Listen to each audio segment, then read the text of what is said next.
Linka główna, czyli żyłka, to jeden z najbardziej podstawowych, z najważniejszych elementów każdego zestawu karpiowego. W ofercie Tandem Baits mamy w tej chwili 4 modele. To są modele, które pozwalają wpasować się praktycznie w każde okoliczności, łowiąc na bardzo różnych łowiskach. Tak jak mówisz, pozwolą nam Można znaleźć się coś dla siebie. Zacznijmy może od Ballistika. To jest taka żyłka do zadań specjalnych. Tomek, w czym tkwi jej tajemnica? Tajemnicą tej żyłki jest to, że dotychczas proponowane żyłki, które miały dużą odporność na przetarcia, były niezwykle sztywne.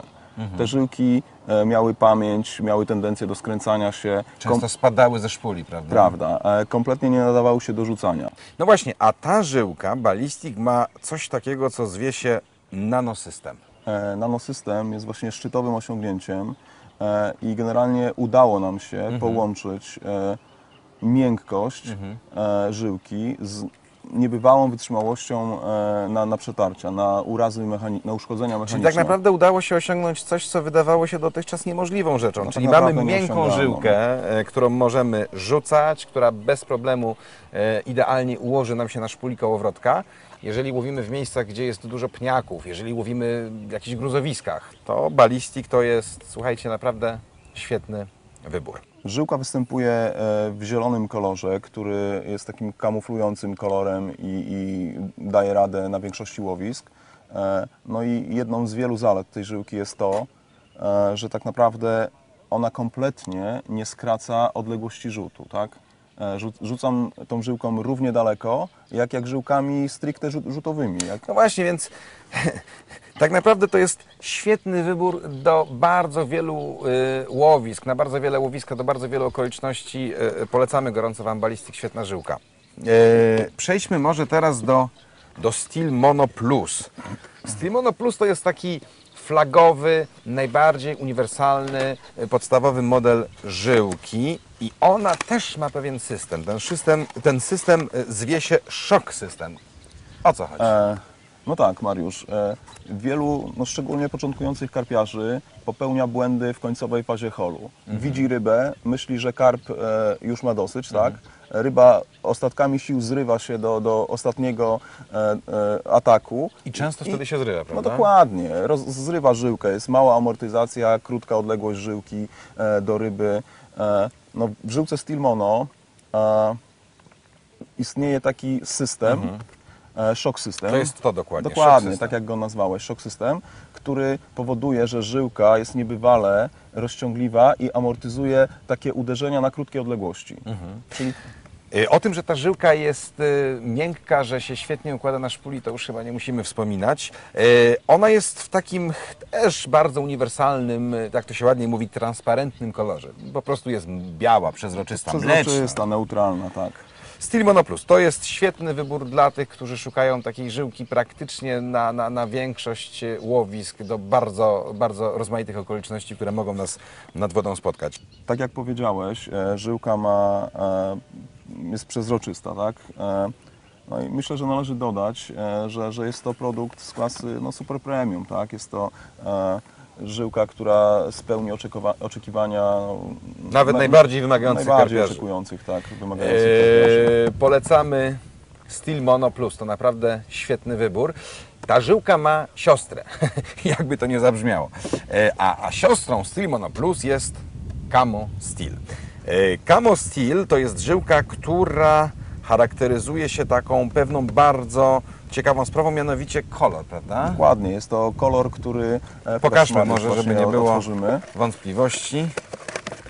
Który jest stworzony właśnie z myślą o kamuflażu. Zobaczcie, ta żyłka właśnie w taki sposób wygląda. Właściwości żyłki są identyczne jak Steel Mono Plus.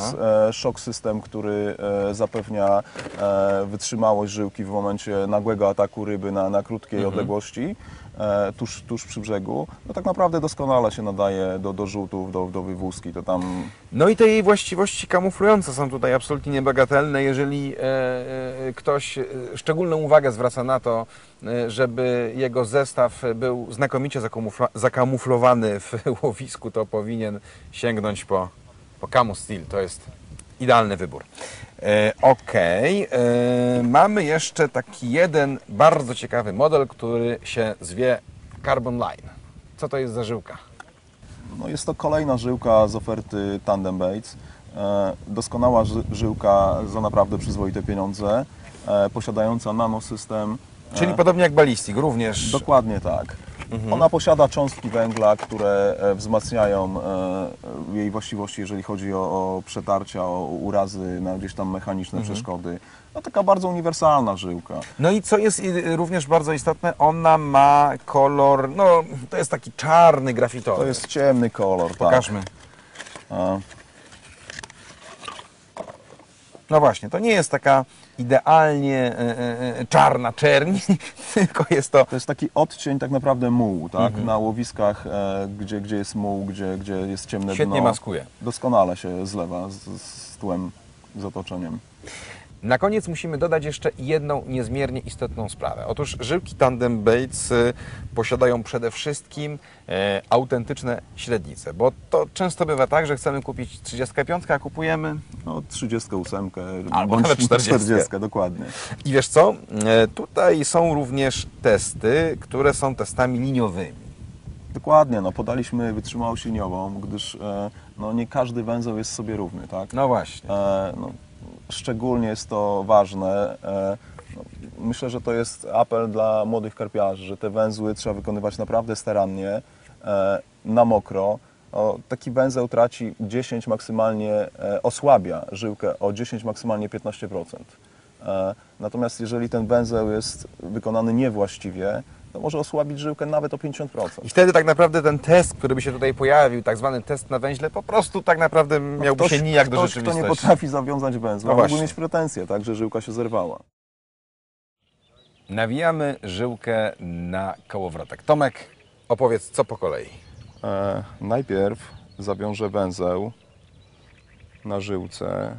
Ja robię klasyczną pętelkę, można używać innych węzłów. No właśnie, bo mnie się wydaje, że tak naprawdę to ten węzeł jest dla takiego naszego wewnętrznego spokoju. Tak jak mówisz, no, jeżeli nawiniemy 400 metrów żyłki na kołowrotek, to tak naprawdę no, myślę, że nie ma ryb, które sprawdzą nam jakość tego węzła. Trudno sobie wyobrazić, żeby się kiedyś zdarzyło taka oto sytuacja, że ryba nam wyciągnęła dokładnie całą żyłkę.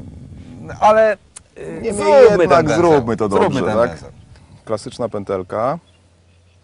Obcinam końcówkę. No i zaraz zrobię z tego taką gilotynkę. Aha, czyli tak Przekładam. naprawdę banalna sprawa. No, bardzo prosta, tak? Tak naprawdę od sposobu nawinięcia żyłki na kołowrotek zależy bardzo wiele. Przede wszystkim to, jak długo będziemy jej używać, bez straty jej parametrów, tak? Chociaż powiedzmy sobie tak szczerze i uczciwie, że raz w sezonie żyłkę trzeba wymienić, trzeba przewinąć. Sytuacje, w których czasami słyszymy, że ktoś używa żyłkę 2 albo 3 sezony, to nie jest dobry sposób, dlatego że tak naprawdę może się zdarzyć, że będziemy mieli na haku tą rybę życia i przy słabej żyłce okaże się, że ta nasza ryba życia nie będzie naszą rybą Mariusz, życia.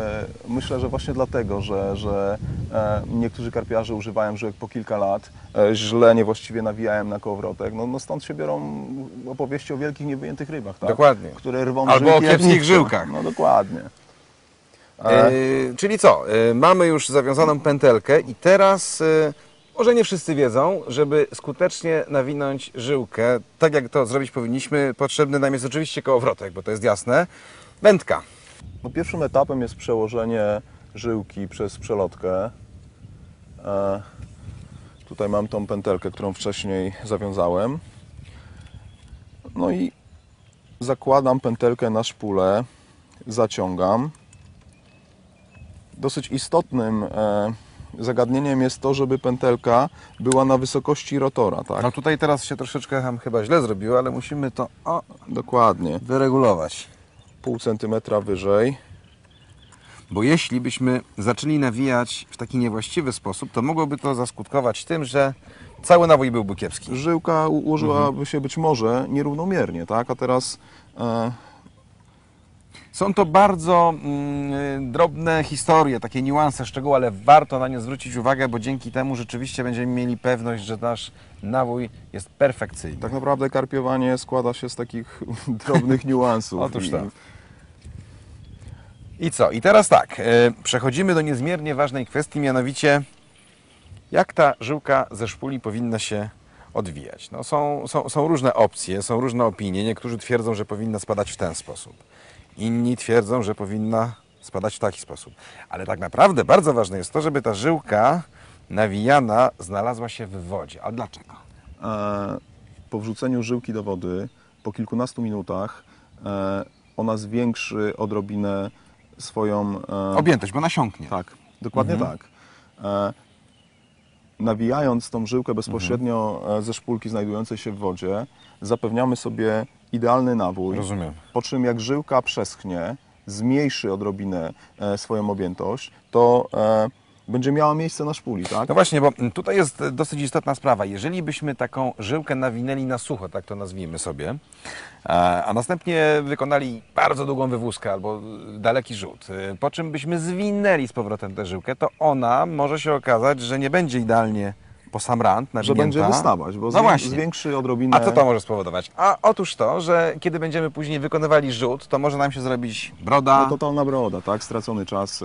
stracona do żyłka, wymiany. zestaw i w Dokładnie. ogóle nie będzie miło. wtedy. Niepotrzebna sytuacja nad wodą kompletnie.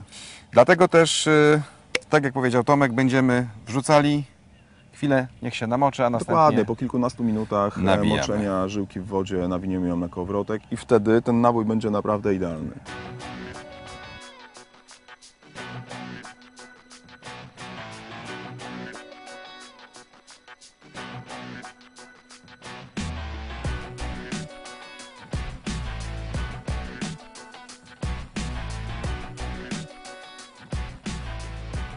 Widzę, Tomek, że już prawie żyłka została nawinięta.